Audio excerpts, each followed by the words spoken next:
faut savoir que ce fort est une ancienne ferme fortifiée, composée de pavillons et de granges. Et donc ce sont ces bâtiments qui vont être réutilisés suite à la bataille de la Hougue en 1692. Vauban, qui avait déjà mis le doigt sur l'importance de fortifier la baie de la Hougue, va être enfin entendu. Et sur les plans de Vauban, son architecte Benjamin de Combes va donc bâtir les deux tours, cette tour de Tatiou et sa jumelle de l'autre côté de la baie, donc la tour de la Hougue, qui est censée protéger, qui va protéger cette baie durant de nombreuses années des incursions notamment anglaises. Tout au long du XVIIIe et du XIXe siècle, en fait, plusieurs bâtiments vont sortir de terre, dont le pavillon 7 qu'on voit ici, qui va servir de casernement pour les troupes à partir de 1817.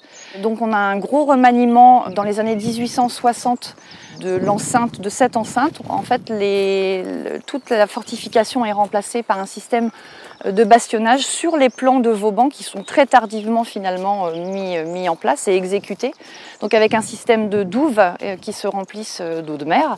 Et puis on a toujours ce système, en fait on retrouve ce système qui est vraiment propre à Vauban de mise en place de bastions, donc en forme d'étoile avec des levées de terre, des traverses, des escarpes, des contre-escarpes qui sont vraiment un système défensif propre à l'architecture et aux fortifications Vauban qui sont donc mis en place ici.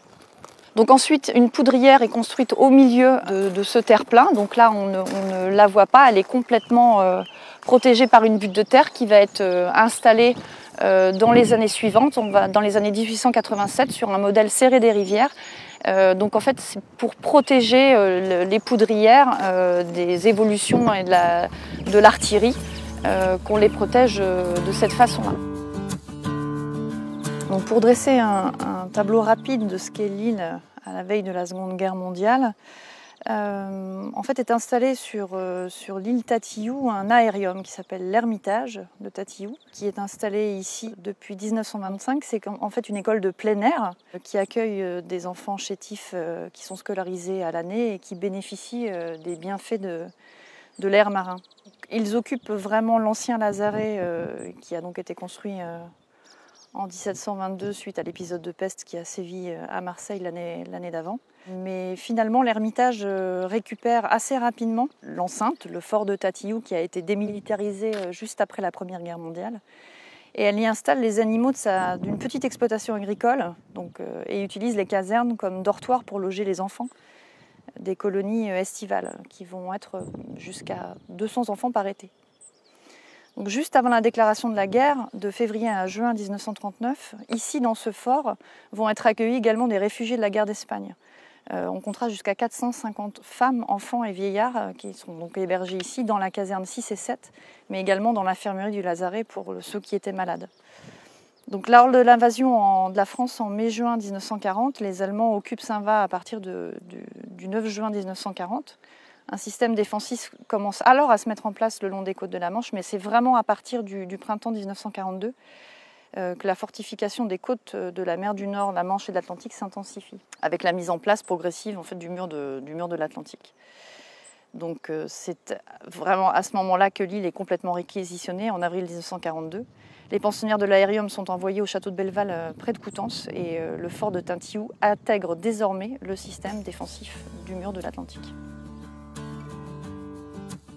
La particularité de Tatiou lorsqu'on parle des fortifications de la Seconde Guerre mondiale, c'est qu'en fait, on a justement toutes ces fortifications antérieures qui vont finalement être très très peu modifiées par les nouvelles constructions et les dernières fortifications mises en place sur Tatiou, qui sont donc des éléments qui s'intégreront dans le mur de l'Atlantique. Ici, en fait, on réutilise d'anciens éléments du 19e siècle pour éviter de construire de nouveaux bâtiments.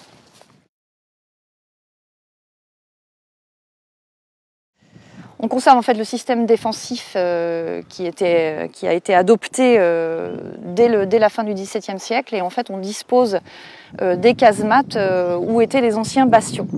Donc ces casemates sont flanqués de part et d'autre de postes de tir rapprochés pour les protéger. Donc ici, nous sommes devant la casemate dite nord-est, donc on a une très belle vue d'ailleurs sur la pointe de Jonville. Elle conserve certains de ses équipements, c'est ce qui fait tout son intérêt, mais également, juste à côté, a été aménagé un mur par éclat, qui est l'exemple type de la réutilisation de bastions du 19e siècle pour en faire par exemple des soutes à munitions. Donc on a vraiment une réadaptation d'anciennes fortifications pour un usage plus moderne. Donc ici, nous sommes devant la casemate de type R612 équipée d'un canon anti-char. Donc on peut voir encore le dispositif de glissière qui permet de diriger le canon. On a aussi des soutes de part et d'autre de munitions et un système de ventilation qui permettait d'évacuer l'air vicié qui se trouve à la fois dans cette casemate-ci et de la casemate opposée, donc de l'autre côté du fort. Donc un des éléments qui va vraiment bouleverser le volume, et notamment les volumes de terre qui ont été mis en place à partir de 1867, ce sont les tranchées qui vont relier en fait les casemates les unes aux autres. Donc là nous sommes vraiment dans les anciennes tranchées qui permettaient de passer d'un élément défensif à un autre. Donc nous sommes ici devant un double autobrook qui est un élément un peu plus rare puisqu'on a plus l'habitude d'avoir comme élément des autobrooks simples. Donc l'autobrook double est composé de deux petites salles découvertes, une qui sert de poste d'observation et l'autre qui sert pour l'installation du mortier. Donc ce autobrook est en très bon état. On distingue encore le système de construction donc, par branchage. On a encore sur les murs les traces des veines du bois qui ont servi les planches de coffrage qui ont servi justement à la construction de cet élément. On distingue encore un petit peu sur ces parois les coordonnées de tir qui apparaissent encore un petit peu. Donc ça c'est aussi quelque chose qui en fait une particularité et tout son intérêt. Donc ici nous sommes devant une autre casemate donc de type R680 pour canon anti-char. Donc cette casemate conserve les mêmes éléments que la casemate que nous venons de voir, c'est-à-dire qu'il reste son système de glissière et de glacis pour orienter le canon. Donc elle est orientée vers la ville de Saint-Valahougue. En fait, Tatillou est un point d'appui côtier.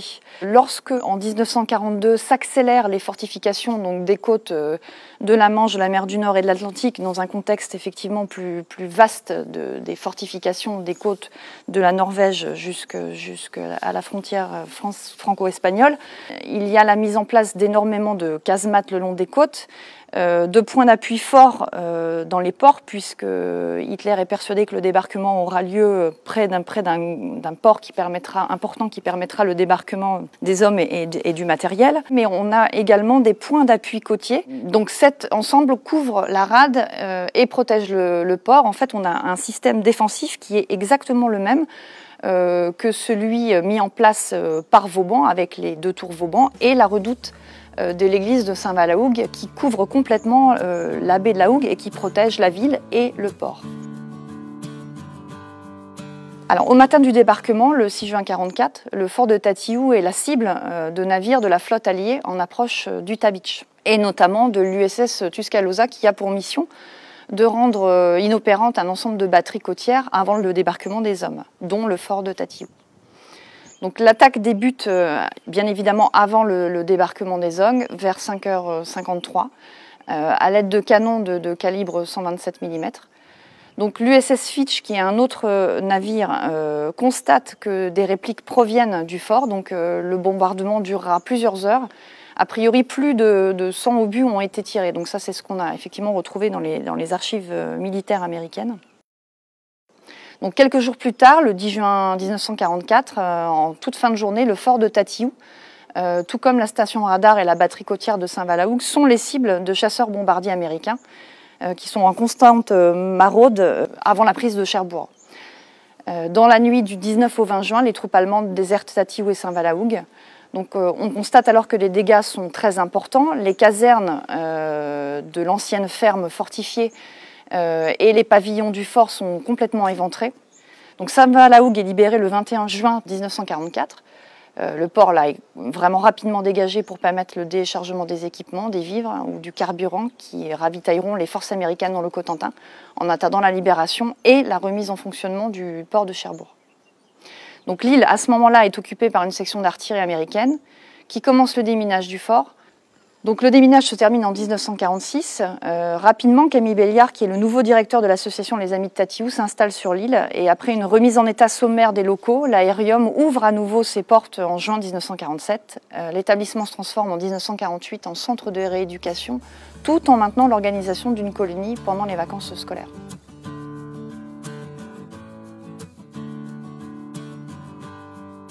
Là, le système défensif est très explicite avec donc les deux tours Vauban de part et d'autre de la baie qui la protègent complètement, donc grâce aux tirs croisés des canons qui sont placés au niveau de la plateforme d'artillerie. Donc on a vraiment un système défensif complètement identique qui couvre et ferme et protège complètement la rade de la Hougue. En 2008, les deux tours Vauban, donc celle de Tatiou et puis celle de la Hougue, vont être inscrites au patrimoine mondial de l'UNESCO au titre des fortifications Vauban. C'est aussi cette année-là que le fort bastionné de Tatiou ainsi que ses douves, donc tous ces éléments défensifs, y compris ceux de la Seconde Guerre mondiale, vont être inscrits à la liste des monuments historiques. En tout cas, derrière les îles Saint-Marcouf qu'on a juste devant se trouvent les plages du débarquement, donc Utah Beach, qui est la plus proche de Tatiou, est à 20 km à vol d'oiseau juste devant nous.